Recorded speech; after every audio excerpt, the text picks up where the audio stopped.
बच्चों, आज हम करेंगे वर्कशीट नंबर 24। डेट है 17 दिसंबर 2020। पिछले कुछ वर्कशीट्स में बेटा हम किसके बारे में पढ़ रहे थे? वर्ग के बारे में। संख्याओं का वर्ग। संख्याओं का वर्ग का कॉन्सेप्ट कहाँ से आया? 2D फिगर्स से आया बेटा। जैसे 2D फिगर क्या है? जिसमें हमारे पास सिर्फ लंबाई और चौड़ाई होती है। आयत का क्षेत्रफल क्या है? लंबाई गुणा चौड़ाई। उसी तरह ये वर्ग है बेटा। वर्ग में हमें मालूम है सारी साइड्स इक्वल होती हैं, सारी भुजाएं बराबर होती हैं। और वर्ग का क्षेत्रफल क्या है? भुजा गुणा भुजा। तो जैसे इसका क्षेत्रफल हमें भुजा 2 सेंटीमीटर है, तो 2 गुणा 2 यानी 4 सेंटीमीटर स्क्वायर हो गया। यहीं से बेटा संख्याओं के वर्ग का कॉन्सेप्ट आया है, जिसमें हम एक ही संख्या को 2 बार गुणा करते हैं, तो हम उसे संख्या का वर्ग कहते हैं। जब किसी संख्या को उसी से गुणा करते हैं तो वो संख्या का वर्ग होता है। अब हम इसे एक स्टेप आगे बढ़ेंगे और आज बेटा 3D शेप्स में आ रहे हैं हम। 3D शेप जैसे ये घनाभ है, इसमें लंबाई, चौड़ाई और ऊंचाई 3 डायमेंशंस होते हैं, इसीलिए इन्हें 3D कहते हैं। अब घनाभ का आयतन क्या होता है बेटा? लंबाई गुणा चौड़ाई गुणा ऊंचाई। इसी तरह दूसरा जो हमारा 3D शेप है बेटा वो घन है। घन में हमारी तीनों भुजाएं बराबर होती हैं। दैट मीन्स लंबाई, चौड़ाई और ऊंचाई तीनों बराबर हो गए तो घन का आयतन क्या हो गया बेटा? भुजा गुणा भुजा गुणा भुजा। इसका मतलब जो भी भुजा होगी, जैसे यहाँ 2 सेंटीमीटर है तो 2 सेंटीमीटर 3 बार गुणा होगा। 2 centimetre into 2 centimetre into 2 centimetre. 2 into 2 into 2 कितना हो गया बेटा? 8 हो गया। और सेंटीमीटर 3 बार गुणा हो रहा है तो सेंटीमीटर की घात 3। बेटा यहीं से हमारा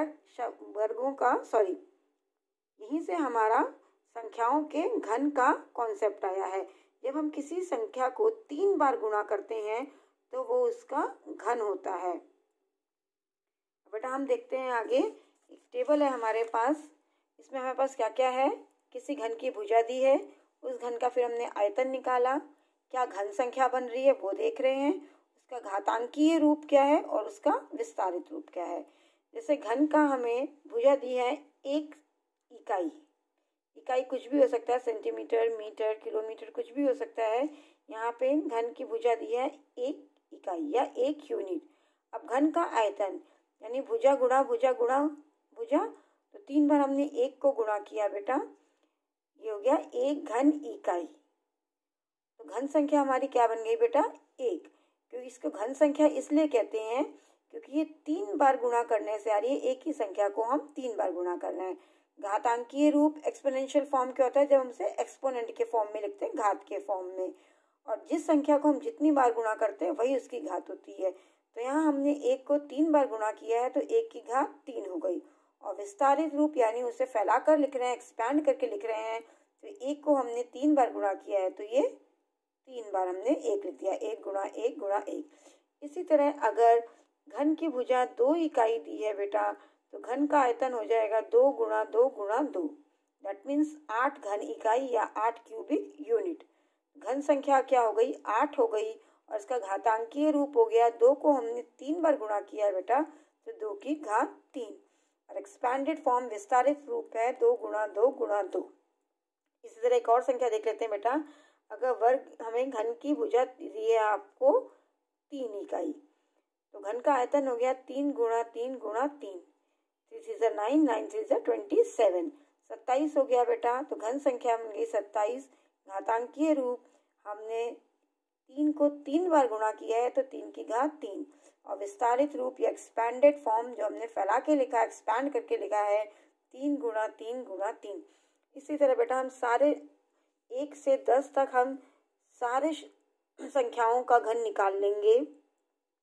और फिर हम देखते हैं बेटा घन संख्या हमारी क्या आ रही है? 1, 8, 27, 64, 125।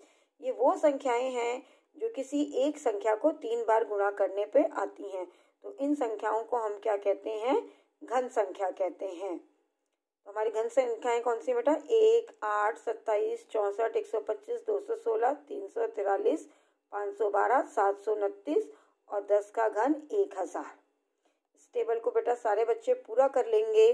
अब हम क्वेश्चंस देख लेते हैं बेटा। कुछ क्वेश्चंस जो हमें दिए हुए हैं, नीचे दी गई संख्याओं के घन ज्ञात कीजिए। 11 का घन, इसका मतलब बेटा हम 11 को 3 बार गुणा कर लेंगे और जो भी आंसर आएंगे वहां पे लिख देंगे। तो इसी तरह हमें 11, 12, 13, 14, 15, 16, 17, 18 तक हमें घन लिखने हैं। घन निकालने का मतलब है बेटा हम एक ही संख्या को 3 बार गुणा करेंगे। 18 का घन निकालने का मतलब है हम 18 को 3 बार गुणा करेंगे। 18 गुणा 18 गुणा 18, और जो भी इसका आंसर होगा बेटा वो हम लिख देंगे। इसी तरह हम सारे संख्याओं का घन निकाल लेंगे। और यहाँ पे आपको घन की आकृति बनानी है। सभी को पता है बेटा घन की आकृति कैसी होती है। घन के सारे फलक जो हैं वो वर्ग होते हैं।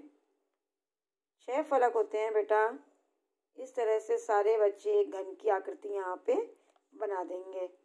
ओके, तो ध्यान रखेंगे बेटा घन संख्याएं कौन सी हैं हमारी। घन संख्याएं वो हैं जो हम एक ही संख्या को 3 बार गुणा करने से प्राप्त होती है। जैसे हमने 1 को 3 बार गुणा किया तो हमें 1 प्राप्त हुआ बेटा। 2 को 3 बार गुणा किया 8, 3 को 3 बार गुणा किया 27। तो 1, 28, 27, 64, 125 यही हमारी घन संख्याएं हैं।